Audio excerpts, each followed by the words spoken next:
Assalamualaikum warahmatullahi wabarakatuh. Saudara pemirsa dimanapun saat ini menyempatkan diri menonton channel siaran Agung Pos YouTuber saya Budi Basis, sarjana ilmu komunikasi. Saat ini berada di ruang kepala bagian perekonomian dan sumber daya alam Setda Kabupaten Ogan Ilir bersama Ibu Rahmini SSMSI. Selamat sore, Ibu. Selamat sore. Ya, Bu Rahmini, terima kasih kami sudah diberi kesempatan untuk berwawancara singkat dengan Ibu tentang tugas dan fungsi perekonomian dan sumber daya alam ini. Ya, seperti apa ini Bu, yang tugas pokok kita? Silakan Bu Rahmini. Ya.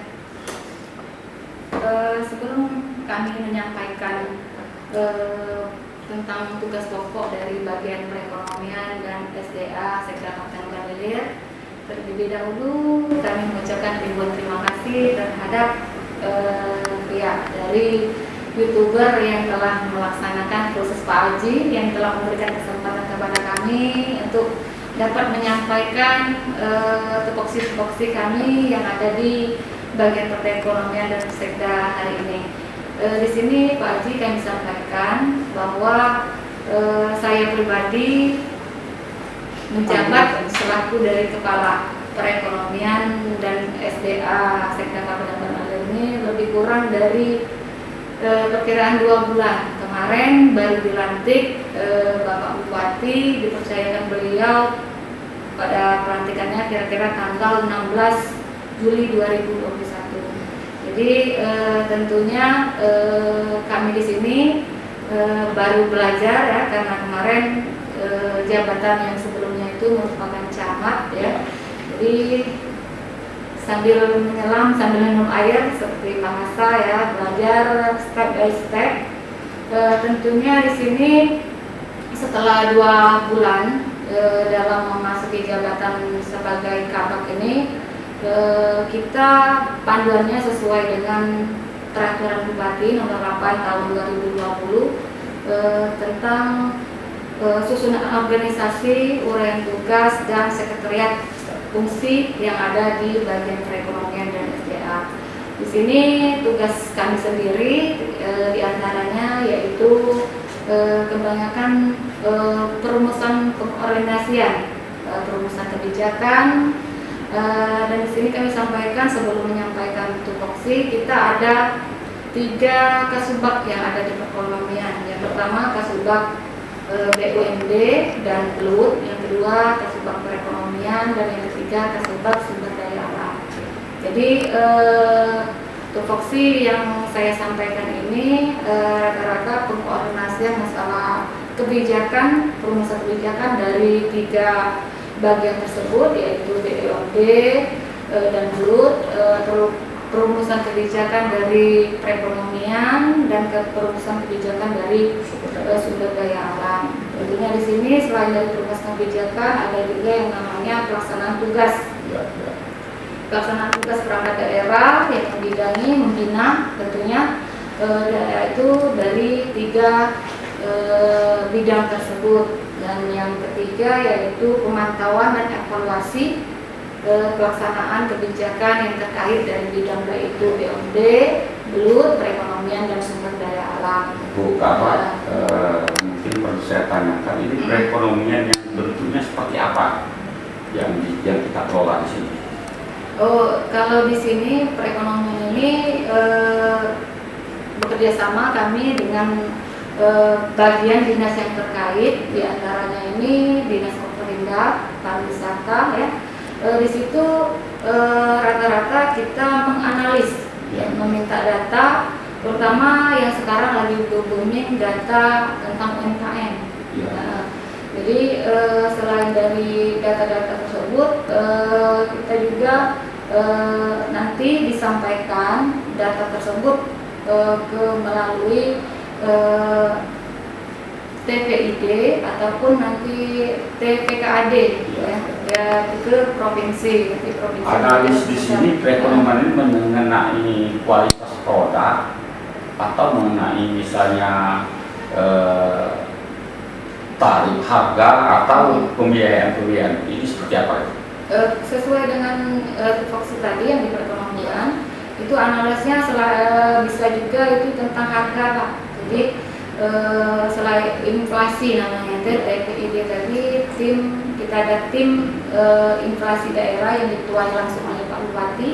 Ya, jadi tujuan inflasi tadi yaitu menyikapi harga-harga, terutama harga barang sembako ya, yang terutama dalam kenaikan sekarang ya, dalam situasi COVID-19 ini, bagaimana cara kita menyikapi supaya masyarakat ini dampak-dampak yang terkena dari inflasi yang terkhusus dari barang sembako. Dan kemarin kita ada sharing dengan Pak Bupati, kita sudah mengajukan berupa iklan, sejenis iklan tentang inflasi terhadap kenaikan barang sembako ini. Melalui iklan tersebut kita menghimbau kepada masyarakat ya, karena sekarang dalam situasi pandemi COVID-19. Iklan itu iklan sifatnya jangan menaikkan harga atau iklan memang harga eceran tertentu? Iklan tersebut itu mengajak masyarakat di dalam inflasi terhadap masa pandemi ini, kita mengajak masyarakat supaya memanfaatkan perkarangan Pak. Jadi manfaat perkarangan ini menanam sayur-sayuran supaya kenaikan tadi ya, yang kondisi sekarang kan ekonomi kita kan menurun semua. Ekonomi rumahan ekonomi rumahan ya. Masyarakat kan. Jadi selain dari sayur-sayuran dimanfaatkan, bisa menanam toga, roti hidup. Jadi contohnya mungkin kunyit, itu jahe, itu juga jeruk bisa dimanfaatkan untuk menambah imun dalam pencegahan terhadap COVID-19. Artinya ini melibatkan pemerintah desa dan pemerintah kecamatan yang untuk ke desa-desa untuk masyarakat. Iya, jadi jenis iklan ini yang disampaikan melalui radio mungkin Mbak, kemarin itu ya.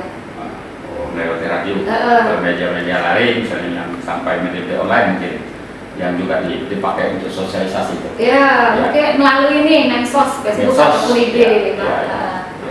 Artinya melulu untuk perekonomian, ekonomi produktif untuk kesejahteraan masyarakat. Ya, Bu. Oke, masalah perekonomian mungkin kita sudah sedikit mengetahui. Bagaimana dengan sumber daya alam? Sumber daya alam yang bagaimana yang kita kelola ini? Kalau kemarin sudah konsul dengan bagian Kasubag Sumber Daya Alam di BNP ya, itu cuman di ekonomiannya menganalisis mendata ya, per kecamatan. Biasanya kan tentang peternakan, biasanya sapi, kambing dan semuanya itu kan berapa per tahunnya. Apakah rata-rata ini mengalami kenaikan semua Pak? Kebutuhan yang dibutuhkan oleh masyarakat. Ya. Yang kalau misalnya masyarakat memerlukan daging dalam 1 tahun atau 1 bulan sekian kilo, seperti itu. Bukan Pak, cuman ini pendataan. Misalnya sapi tahun ini berapa ekor, misalnya kan ini berapa ekor Pak. Ya, jumlah yang hidup di Ogat Ilir. Iya, itu Pak. Begitu juga dengan pangan ataupun dengan lingkungan hidup yang lain. Bagaimana dengan perekonomian yang terkait dengan sumber daya alam tentang kalian sih? Pasir segala macam itu. Jadi analisisnya seperti apa? Analisis itu berupa data. Jadi kita Kasubag SDA ini setiap bulan sudah berkoordinasi dengan bagian lingkungan hidup di Kabupaten Ogan Ilir, Dinas Lingkungan Hidup. Setiap bulannya mungkin nanti koordinasi, atau bukan nanti, sebelumnya saat ke depan koordinasi berapa per kecamatan ini yang mempunyai galensi. Artinya sinergi dengan lingkungan hidup ya? Iya, bersinergi dengan lingkungan hidup kalau tentang pasir. Ya, termasuk juga kelayakan analisisnya tentang layak atau tidak dia beroperasi, mungkin di situ analisisnya juga. Operasi bisa, apakah bisa di daerah ini operasi misalnya? Kan sudah banyak tanah yang terbis itu ya, oleh kalian sih. Bahkan kemarin saya dengar ada yang ditutup. Yang seperti itu mungkin analisis dari perekonomian juga itu. Kalau sebatas itu belum Pak, karena sifatnya kita ini kan untuk galian C itu kan yang memberikan izin kan provinsi Pak. Jadi sebatas untuk di bagian perekonomian mungkin sebatas data. Kita cuma menganalisis kalau yang untuk ke lapangan itu mungkin yang dinas yang terkait Pak ya. Mungkin data ini hasil analisis dilaporkan ke pusat mungkin kan? Iya Pak, Iya. dilaporkan. Karena sekarang ini kalau tidak bukan provinsi lagi Bu yang kelola referensi. Iya. Perizinnya sudah di pusat. Pusat. Kalau saya tidak salah. Iya benar Pak. Iya. Iya. Oh, artinya sampai ke situ termasuk referensi, termasuk ternak hewan, pangan. Selain dari itu mungkin masalah perekonomian, masalah misalnya investor itu masuk tidak? Itu inspektor ya, itu bagian dari BOMD mungkin Pak ya. Jadi kasus yang berbidang artinya kita tidak merasa ke situ. Kita tidak menganalisa sampai ke situ. Itu ada Pak. Ada. Perusahaan-perusahaan itu ada minta data-data, tapi itu sebatas data perusahaan Pak. Iya. Jadi kan misalnya per kecamatan kalau wilayah utara itu ada berapa perusahaan, wilayah berapa perusahaan. Mungkin perekonomiannya penentu juga tentang perizinan layak tidak layak mereka operasi, mungkin seperti itu analisisnya. Karena kemarin itu kan ada juga Pak yang tentang izin sub penyalur bahan bakar minyak Pak ya. Jadi dianalisis ya layak tidak layak sesuai dengan apakah sudah sesuai dengan peraturan yang berlaku atau belum Pak. Di akhir waktu mungkin tentang ini ada yang perlu disampaikan kepada masyarakat, terutama mungkin yang berkaitan dengan perekonomian dan sumber daya alam. Biasanya ada himbauan, misalnya ada saran, pendapat bagaimana mengelola perekonomian yang baik atau bagaimana misalnya. Terima kasih. Mungkin di sini kami dari perekonomian yang mewakili dari Kabak Perekonomian sendiri menyampaikan kepada masyarakat, terutama di bidang BUMD yang sedang kami kelola sekarang, bahwa dulunya perusahaan daerah ini kita diorganisir ada dua, Badan Usaha Daerah Petrogas dan Badan Perusahaan Daerah BDAM Tirta. Jadi sekarang kita lagi di Godok bekerja sama dengan pihak hukum ya, sudah ada di rapat raperda dari DPR bahwa itu sebentar lagi akan berubah nama menjadi berupa badan hukum.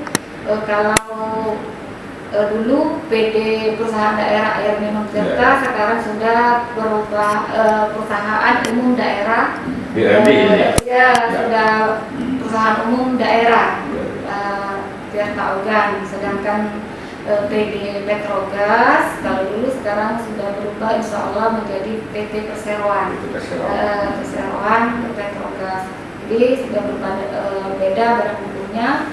Alhamdulillah tinggal nunggu hasil. Ini sudah ada di pihak DPR. Artinya perusahaan daerah itu cuma ada dua Bu ya? Iya. Petrogas sama ya BUMD itu apa? PDAM. Ya. Yang lain-lainnya rencana ada apa saja Bu yang bakal dikembangkan jawaban ini mengenai BUMD? Kalau BUMD ini rencananya itu kalau untuk PDAM itu insya Allah ada permintaan dari Pak tim pansus menyarankan supaya pendapatan Kabupaten Ogan Ilir PAD-nya ini jadi meminta perusahaan air minum ini supaya selain dari berbentuk penyaluran kebutuhan sehari-hari dibuat dalam bentuk kemasan ya seperti aqua Pak, seperti itu. Jadi menjadi pendapatan hasil daerah. Pendapatan hasil daerah, pendapatan hasil daerah tadi sudah akan dijawab dan itu akan kita lanjutkan kepada PDAM Tirta Ogan. Oh, jadi usaha rencananya ke depan akan membuat air mineral ya? Iya, air mineral berupa kemasan ya. Produk dari Ogan Ilir melalui BUMD. Iya, BUMD. Ya. Masih ada lagi Bu yang perlu disampaikan? Mungkin dalam menyikapi seperti yang kami sampaikan tadi tentang kondisi sekarang perekonomian kita semuanya menurun dalam kondisi pandemik ya. Tadi gerakan kita mengajak Bupati mengajak kita semua supaya memanfaatkan perkarangan tadi. Perkarangan tadi yang pertama kita sesuai dengan prokes ya, kalau tidak ada keperluan yang mendetik. Baru akan dilaksanakan Bu ya, belum terlaksana, baru akan dilaksanakan. Sudah terlaksana. Sudah terlaksana. Sudah terrealisasi. Yo, ya, Sudah terrealisasi, mungkin masyarakat belum tahu kan, yang belum tahu di sini juga ada bantuan-bantuan mungkin untuk mereka bercocok tanam di halaman rumah Bu, dari pemerintah. Kalau itu yang membidangi mungkin pertanian Pak, kalau sekarang pertanian yang sekarang membidangi, dan juga dari pemerintah desa itu ada istilahnya yang namanya Ibu PKK. Ibu PKK itu masuk dari Pokja 3 Pak. Jadi Pokja 3 itu terkait dengan sandang pangan papan ya. Jadi realisasinya tadi bisa memanfaatkan pekarangan. Kalau di desa itu, di desa juga ada untuk PKK-nya dana Pak, dari bantuan dari pemerintah yang namanya ADD untuk biaya PKK yang ada di desa. Kalau jumlah SDM di kantor kita ini berapa orang Pak? Ini Bu, PNS-nya berapa? Mungkin ada PNS-nya berapa? Kalau PNS-nya ini cuma ada 6 orang Pak. 6 orang. PKS-nya ada 5 orang, 5 jadi orang. semuanya 11. Jadi kalau untuk pengisian dari jabatan itu sudah penuh, tapi yang menjadi kendala kurangnya mungkin tenaga staf. Tenaga staf itu ASN? Iya, yang ASN yang mungkin kurang. Kalau yang tenaga yang lapangannya, alhamdulillah cukup. Oke, Bu Ramini, terima kasih banyak waktunya sudah meluangkan kesempatan untuk kami berwawancara, dan ini juga untuk konsumsi publik. Artinya bagian dari Kementerian SDA itu seperti yang Ibu Ramini sebagai kepala bagian jelaskan tadi. Lebih kurang kami mohon maaf, saya mohon ampun. Saya dengan wassalamualaikum warahmatullahi wabarakatuh. Waalaikumsalam.